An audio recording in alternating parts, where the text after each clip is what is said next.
பைம்பொரு சிலம்பணிந்து பாடகக்கால் மேல் தூக்கி செம்பொற்கலையுடுத்தி சேல்விழிக்கு மையெழுதி அம்பொரு பணி பூண்டு அறுகோண வீதியிலே கம்பத்தின் மேலிருந்தே என் கண்ணம்மா கண்குளிர பாரேனோ. பொன்னாலான ஆடைகளையும் கால்களில் சிலம்பமும் அணிந்து கண்களுக்கு மைத்தீட்டி ஆறுகோண தெருவிலே கம்பத்தின் மேலிருந்து கண்குளிர நான் பார்க்க வேண்டும் என்பது மேலோட்டமான பொருள். பைம்பொற் சிலம்பணிந்து பாடகக்கால் மேல் தூக்கி என்று பத்மாசனத்தை சொல்லுகிறார். வலது பாதத்தை தூக்கி இடது தொடையின் மேலும் இடது பாதத்தை தூக்கி வலது தொடையின் மேலும் பொருத்துவதை இவ்வாறு பாடுகிறார். சிலம்பும் பாடகமும் பெண்கள் அணிகின்ற ஆபரணங்கள். இதனால் பெண்களுக்கும் யோக சாதகமும் பிராணாயாம சண்முகி முத்திரையும் உரியது என்கிறார். யோக சாதகத்தில் முத்திரைகள் என்று சொல்லப்படும் அடையாள குறிகள் சில உண்டு. இவற்றில் சண்முகி முத்திரை ஒன்று. ஷட் என்ற வடசொல் 6 என்ற எண்ணை குறிக்கும். சண்முகம் என்றால் ஆறுமுகம். சண்முகி முத்திரை என்பது முகத்தில் உள்ள 2 கண்கள், 2 காதுகள், 2 நாசித்துளைகள் ஆகிய 6ஐயும் 2 கைகளால் மூடிக்கொண்டு பிராணாயாமம் செய்வதாகும். சண்முகி முத்திரையின் போது 2 கை கட்டை விரல்களும் 2 காது துளைகளை மூடிக்கொள்ளும். 2 ஆள்காட்டி விரல்களும் 2 இமைகளை மூடிக்கொள்ளும். நடுவிரல்கள் 2ம் 2 நாசித்துளைகளை மூடிக்கொள்ளும். ரேக பூரக கும்பகங்களின் போது வேண்டிய நாசித்துளைக்கு தகுந்தபடி விரல்களை தளர்த்தி கொள்ளலாம். மோதிர விரல்கள் 2ம் சுண்டு விரல்கள் 2ம் வாய் உதடுகளோடு பொருந்தி இருக்கும். இதுதான் சண்முகி முத்திரை. இந்த நிலையில் பிராணாயாமம் செய்வதை இப்பாடலில் விவரித்து கூறுகிறார். அறுகோண வீதி என்று மூலாதாரம், சுவாதிஷ்டானம், மணிப்பூரகம், அநாதகம், விசுத்தம், ஆக்ஞை ஆகிய 6 ஆதார கமலங்களை சொல்லுகிறார். இடை பிங்களை என்ற 2 நரம்பியக்கங்களும் தண்டுவடங்களோடு கூடி மனித முதுகெலும்பில் இந்த ஆதார கமலங்களை உருவாக்குவதை இந்நூலில் 12வது பாடலில் விளக்கியுள்ளார். பிராணாயாமத்தின் போது தண்டுவடமும் இடை பிங்களை நரம்புகளும் விளையாடுவதை அறுகோண வீதி என்று குறிப்பிடுகிறார்.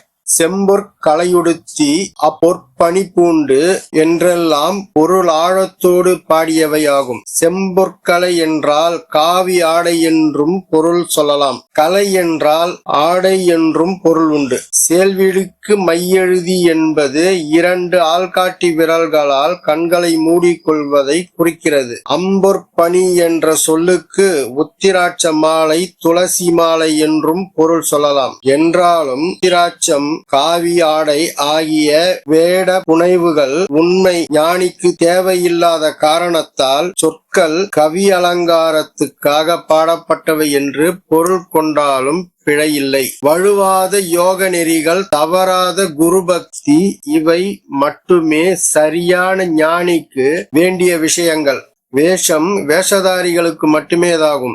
ஆகவே வழுவாத யோக நெறிகளை வற்புறுத்த வேண்டி செம்பொற்கலை என்றும் அப்பொற்பணி என்றும் பாடியதாகவும் கொள்ளலாம். பொற்கலை, பொன்னாடை, பொற்பணி, பொன்னாபரணம் என்ற சொற்கள் அழகிய என்ற சிறப்பு அடைமொழியை பெற்று வந்தன. பொன்னாடையும் பொன்னாபரணமும் ஞானிக்கு எதற்கு? உண்மையாக அனுஷ்டானங்களில் சிரத்தை வைத்து ஆன்ம நிம்மதி, ஆன்ம விடுதலை ஆகியவற்றின் நிமித்தம் தவயோகம் முயல்பவன் அணிகின்ற கிழிந்த கந்தலாடைகள் கூட பொன்னாடைதான். அவன் அணிகின்ற துவார ஆடையை சிறப்பிக்கவே அதனை பொன்னாடை என்று பொருள் கொள்ளலாம்.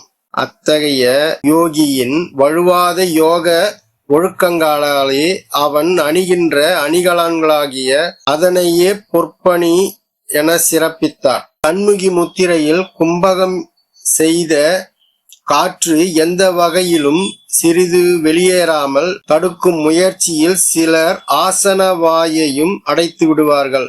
இதற்காகவே யோகாசன முறைகளில் வஜ்ர பத்ம பௌத்திரம் என்ற வஜ்ராசன, கிளையாசனம் பயன்படுகிறது. இவையெல்லாம் சரியான முறையில் யோகம் பயிலும் ஒரு யோகி அறிந்திருக்க வேண்டிய விஷயங்கள். அந்த வகையில் இவ்வளவு பெரிய செயல்முறை பயிற்சியை இந்த ஒரு பாடல் வழியாக அழகும் நயமும் ததும்ப பாடுகிறார். சிம்பர் சிலம்பணிந்து பாடகக்கால் மேல் தூக்கி செம்போர் கலையுடுத்தி செல்விழிக்கு மையெழுதி அம்பர் பணி பூண்டு அருகோண வீதியிலே கம்பத்தின் மேலிருந்து என் கண்ணம்மா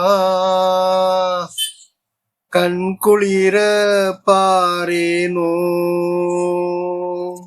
நாம மீண்டும் அடுத்த ஒரு பதிவில் சந்திப்போம். இந்த பாடல் ரொம்ப பிடிச்சிருந்ததுன்னா உங்கள் ஃப்ரெண்ட்ஸ் அண்ட் ஃபேமிலிக்கு இந்த வீடியோவை ஷேர் பண்ணுங்கள், லைக் பண்ணுங்கள், கமெண்ட் பண்ணுங்கள், சப்ஸ்கிரைப் பண்ணுங்கள். நன்றி.